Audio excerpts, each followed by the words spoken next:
ధుని. ఈరోజు మనమొక ప్రశ్న అడుగుదాం.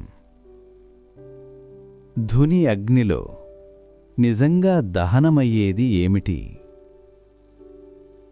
షిరిడీ సాయిబాబా జీవితంలో ధుని ఒక నిత్య యజ్ఞం. అది కేవలం అగ్ని కాదు, అది ఒక సందేశం. భక్తులు కొబ్బరికాయలు వేస్తారు, కాని బాబా మన నుండి ఆశించినది వేరే. అహంకారం, భయం, ఆందోళన, పాపభావం ఇవే ధునిలో దహనమవ్వాలి.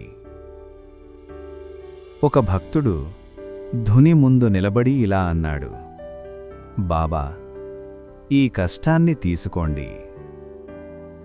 కాని బాబా తీసుకున్నది కష్టం కాదు, అతని భయం.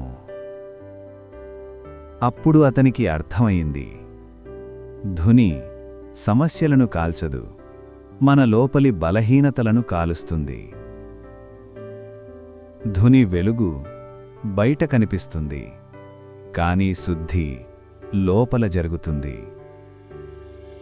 ఈ సాయంత్రం మీరు కూడా కళ్ళు మూసుకొని ఒక ప్రార్థన చెయ్యండి. బాబా, నా భయాన్ని ఈ ధునిలో దహనం చెయ్యండి. ధుని జ్వాలలు వెలుగుతున్నంతకాలం బాబా కృప ఆగదు.